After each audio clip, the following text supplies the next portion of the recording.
né? Para quem apoia, tá feliz. E segue a vida porque é assim. Vivemos nesse mundo. Eu parei aqui, deixa eu ver, nas trincheiras. Alguém falou no chat, o chat não abriu para mim. Deixa eu ver se abre agora. Não, não abriu. Ué. Trio elétrico. Deu merda, deu lag. Aqui. Eu falei da guerra de trincheiras para vocês, falei da saída dos Estados Unidos, né? Desculpa, falei da entrada dos Estados Unidos na guerra e falei da saída da galera da guerra por causa da Revolução Russa. Vocês lembram disso, não lembram? Ou não? Sim, sim. Todo mundo lembra, né? Então, bora lá. Por que a Rússia sai da guerra, né? É lógico, pessoal, que se um país ele está participando de uma guerra que mobiliza, né, tamanho contingente de pessoas, de armas, de dinheiro e tudo mais, se você tem uma guerra dentro do seu país e você vai ter uma guerra fora do seu país, meu irmão, não tem a mínima condição de dar certo. Beleza? A possibilidade de dar problema você numa guerra externa já é gigantesca. Que é o que vai acontecer com a Alemanha, por exemplo. Mas se ainda da guerra externa você tem uma guerra civil dentro do seu próprio país, aí, meu irmão, é impossível de dar conta. Então, quando a Rússia entra na guerra em 1914, ela não sabia que em fevereiro de 1917 ia ter uma revolução. Uma revolução dessa magnitude, ok? Tô gravando. Uma revolução dessa magnitude, desse tamanho, e que vai mudar de maneira tão substancial a sociedade, a política, a economia, tudo, absolutamente tudo da Rússia. Existe uma Rússia antes, existe uma Rússia depois, certo? Da Revolução Russa de 1917. Esse vai ser um dos assuntos que a gente vai falar em algum momento. Eu estou lendo um livro para dar aula para vocês disso, que é um livro do Trotsky, que é chamado A Revolução Russa. Eu estou lendo o tomo 3, na verdade, desse livro. E, gente, em algum momento da vida de vocês precisam ler esse livro de Trotsky. Ele escreve demais, bicho. Eu nunca vi um livro de história tão bem escrito na minha vida como esse homem. E a Rússia vai sair por causa disso. Lenin vai fazer um acordo com a Alemanha, certo? Lenin vai receber, inclusive, apoio financeiro da Alemanha. Há um acordo literal do governo alemão com o governo russo na época, que o Lenin vai assumir o governo, e a Rússia vai sair da guerra. Então, a gente vai ter, a partir de 1917, uma mudança na balança dos grupos que vão guerrear, dos blocos que vão guerrear, certo? Quando a gente estava falando da Tríplice Aliança, a gente tinha Alemanha, Império Austro-Húngaro, Turquia, Bulgária e Itália. Quando a gente chega em 1917, pessoal, a gente só vai ter Alemanha e Império Austro-Húngaro lutando do lado da Tríplice Aliança, certo? Quando a gente vai para baixo, onde está a Tríplice Entente ali, ó, França, Inglaterra, Rússia, Bélgica, Sérvia, Itália, Grécia, Estados Unidos e Japão. A gente vai ter, no início, França, Inglaterra e Rússia, ok? Primeiro. Depois a Itália vai largar a Tríplice Entente, vai para o lado dos aliados, vai trair os alemães, vai trair essa galera, certo? Depois a gente vai ter a saída da Rússia, como eu disse a vocês, em 1917, e a entrada dos Estados Unidos. E o Brasil vai entrar no conflito, mas o Brasil vai entrar no conflito com o apoio de médicos e tudo mais, não vai mandar tanto tropa para a luta, como vai ser o caso da Segunda Guerra Mundial. E o Brasil vai entrar na Primeira Guerra Mundial porque a Alemanha afunda um navio mercante brasileiro também. Do mesmo jeito que a Alemanha também vai afundar um navio norte-americano. E é esse o motivo que vai fazer com que os Estados Unidos entrem na guerra. Então, o que é que a gente vai ter, pessoal, a partir de 1917? Meu Deus, esse chat não quer abrir. Abra, pelo amor de Deus. O que é que está acontecendo com você? Aqui, abriu. E eu nervoso, ó. Vou digitar aqui para que vocês não se esqueçam, certo? A partir de 1917, quando a gente está falando da Tríplice Entente, a gente vai ter a saída da Rússia, ok? E a entrada dos Estados Unidos. E isso vai mudar a relação de poder da guerra, ok, pessoas? Aí eu quero que vocês me digam, alguém me fale, por que vai mudar essa relação de poder? O que é que a entrada dos Estados Unidos vai ser tão grandiosa e importante para que a balança da guerra, que estava bem igual, ficasse sem tá certinha? Alguém imagina? Alguém deseja escrever ou mandar um áudio? Eu odeio esse chat. Aqui. Ninguém? Silêncio absoluto no recinto.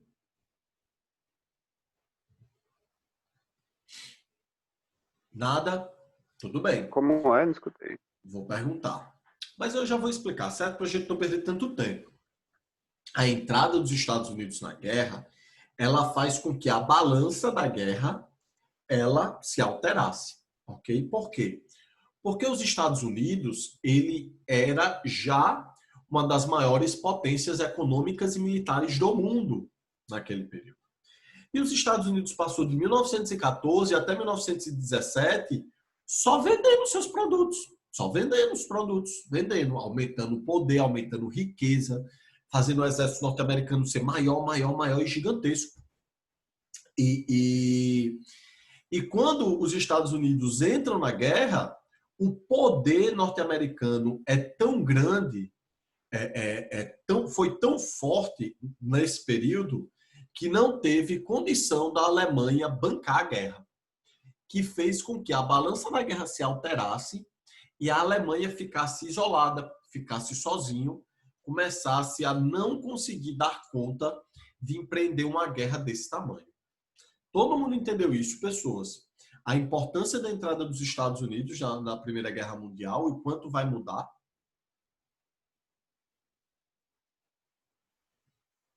Ótimo, perfeito. E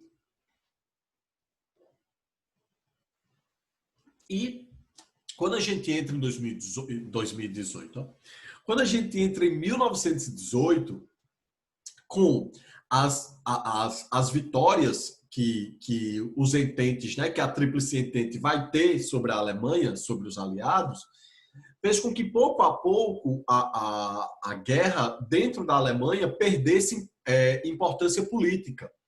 As pessoas, quando foram obtendo as informações de que a Alemanha estava sofrendo derrotas, que a Alemanha estava com problemas, que a Alemanha não conseguia mais bancar a guerra do jeito que estava bancando, os próprios cidadãos alemães começam a criticar, a fazer manifestação, a dizer que está tudo errado. Começa a Alemanha a entrar, pessoal, em uma... É muito parecido com o que a gente vivenciou a partir de 2013. Vocês são muito novinhos para lembrar de 2013, das passeatas e das manifestações. Eu estava no Rio, inclusive, numa das grandes manifestações que teve lá, quase que apanhava da polícia.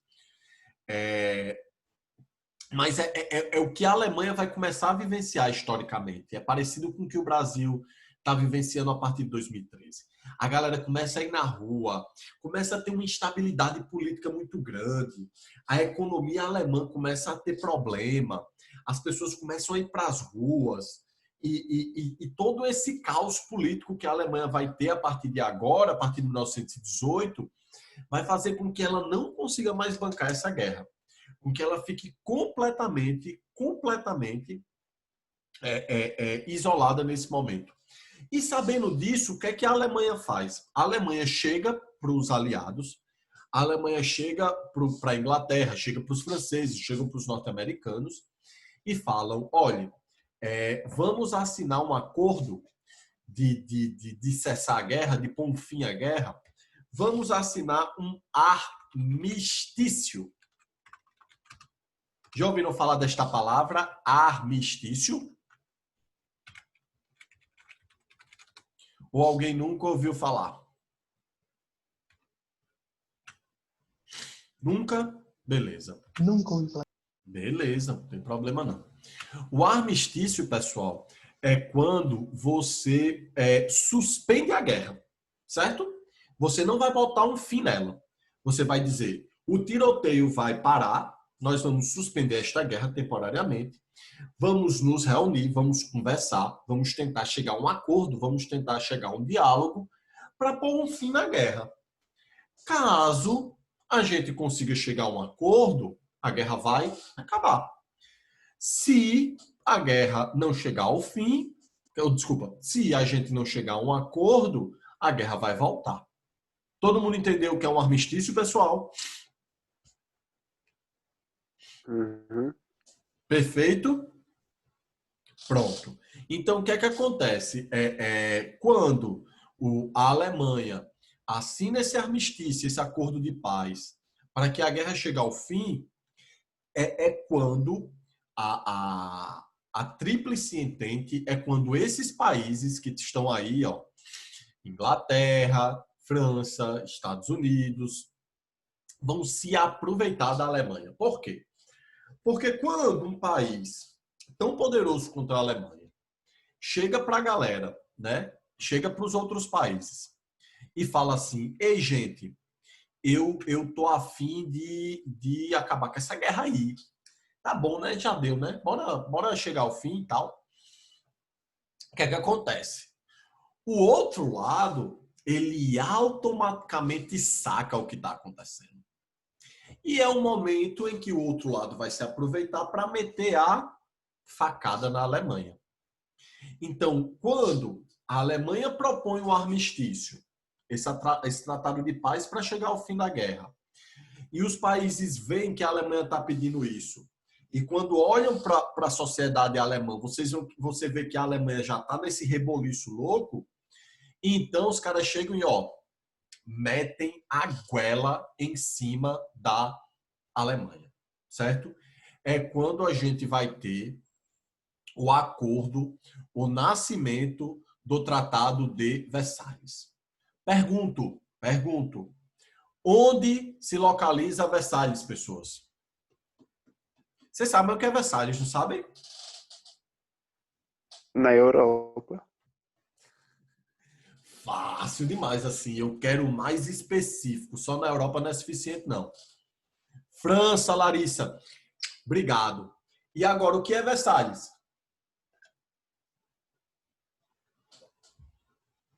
Ninguém sabe o que é Versalhes? Vou ter que mostrar a imagem para Eu só ouvi vocês. falar, mas eu não sei o que é. Não, mostra agora. Não se preocupem, estou aqui para isso. Deixa eu compartilhar a tela aqui com vocês. Para mostrar para vocês o que é Versalhes. Estão vendo o que é Versalhes? Rebeca, justamente isso. Versalhes é um palácio. É o Palácio de Versalhes. Que por isso o nome é Tratado de Versalhes também. Aqui está o interior. O Palácio de Versalhes ele foi construído, certo? No século XVI, a mando do rei Luís XIV, aquele rei Sol. Lembram dele? E é isso aqui, ó, essa coisa magnífica. Só o jardim do Palácio de Versalhes são quilômetros e quilômetros de distância. Da grade até você chegar. Tá vendo o tamanho do jardim, ó? Ó a distância. E isso, veja que atrás ainda não chegou nem no portão. São quilômetros para você chegar até lá. Então, o que é que vai acontecer nesse palácio em 1919? Desculpa, em 1918. A Alemanha vai se sentar com franceses, com ingleses e com norte-americanos. E ele vai dizer assim, eu quero pôr um fim na guerra. Bora assinar um acordo? E aí essa galera chega assim, beleza, você quer pôr um fim na guerra, meu irmão? A gente faz. Eu quero que você me pague 2 bilhões de marcos. Eu quero que você me devolva o território da Alsácia e Lorena. Eu quero que você acabe com o seu império. eu quero que você mude sua forma de governo para uma república, eu quero que o seu exército seja reduzido para menos de 100 mil soldados. Somente isso que os caras pediram para a Alemanha. Somente isso. E, além de tudo, a Alemanha foi considerada, né, teve que se assumir, se declarar como a grande culpada pela Primeira Guerra Mundial. E vocês lembram qual foi o estopim da Primeira Guerra Mundial? A morte de Francisco Ferdinando, o assassinato. Exatamente, Arthur. Perfeito. Então, como você vai culpar a Alemanha por uma guerra que começou uma relação conflituosa entre a Sérvia e o Império Austro-Húngaro? Não tem condição de você culpar a Alemanha. Não tem condição do ponto de vista racional, histórico, enfim. Mas esse espírito revanchista, esse imperialismo, esse modelo de fazer política que o imperialismo vai aplicar, vai fazer com que a Alemanha seja considerada a grande culpada da Primeira Guerra Mundial. Beleza, pessoas? Todo mundo entendeu isso? É França. França, Zac. O Palácio de Versalhes está na França. Para ser mais exato, o Palácio de Versalhes estava, né? Porque hoje Paris aumentou. Na época estava a 7 quilômetros de distância de Paris. Certo?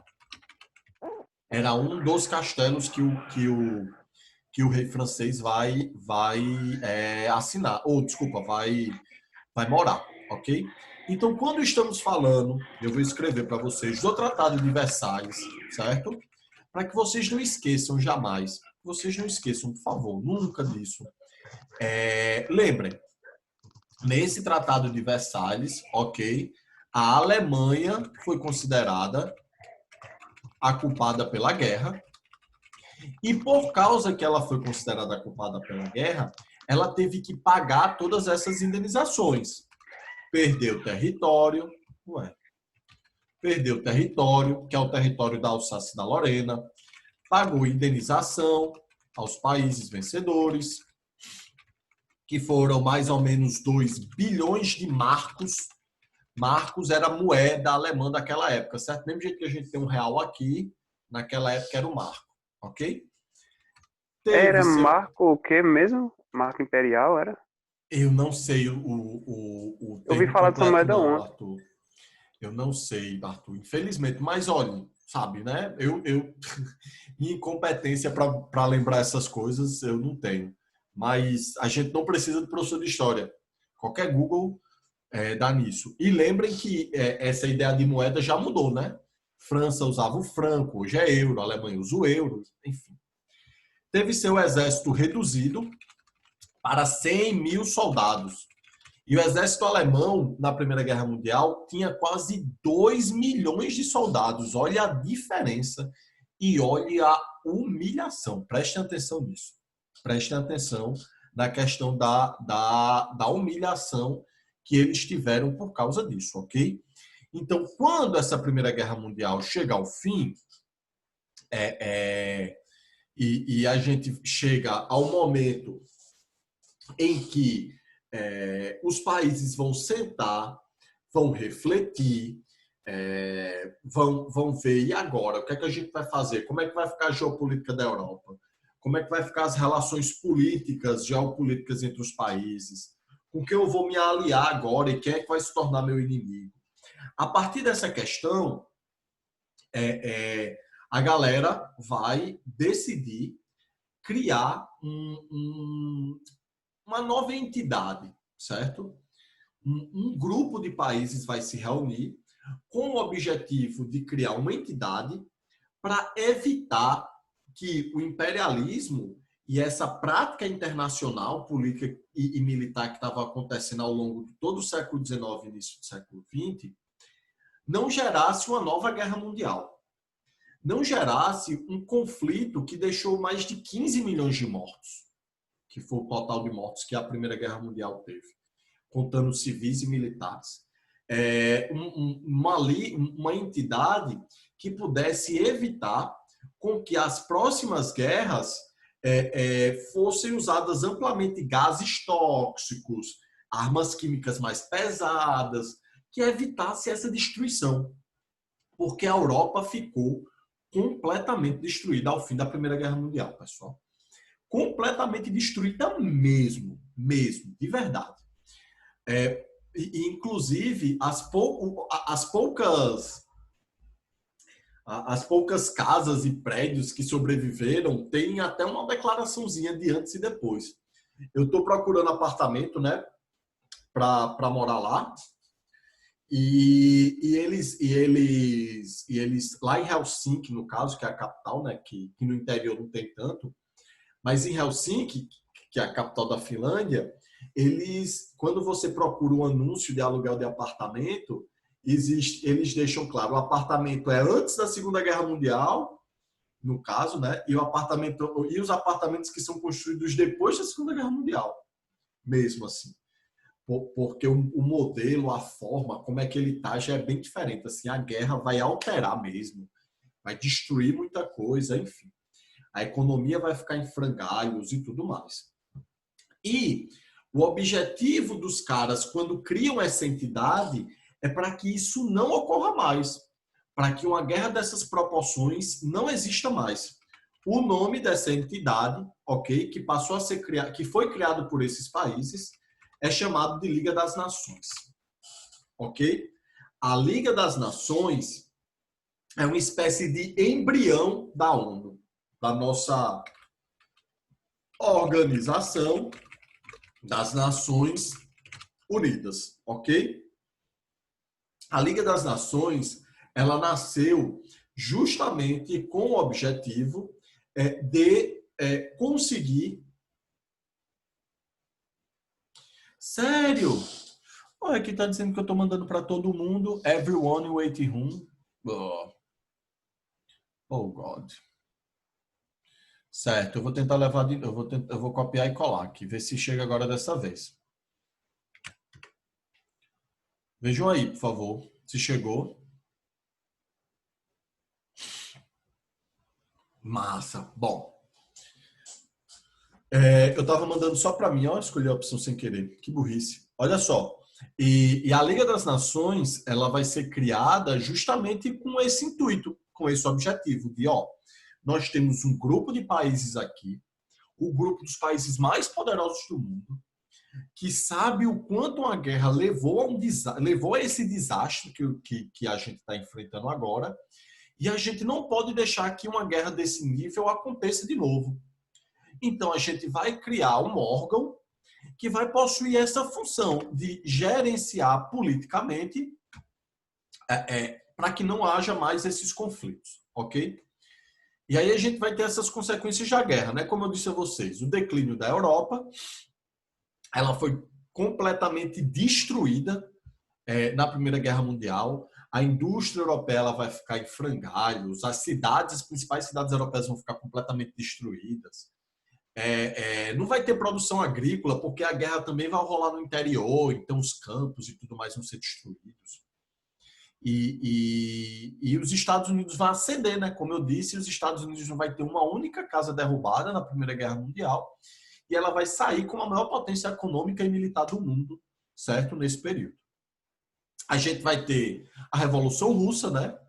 Que vai gerar a implantação do socialismo soviético a partir de agora, e que é um assunto muito importante e muito específico, porque a Revolução Russa ela molda o mundo do século XX. A Revolução Russa modifica completamente como o mundo se vê, como o mundo pensa no século XX. A gente vai ter também, a partir do fim da Primeira Guerra, o estabelecimento, né, de convulsões sociais, de convulsões políticas, de tretas que vão dar margem ao aparecimento dos fascismos na Europa, certo?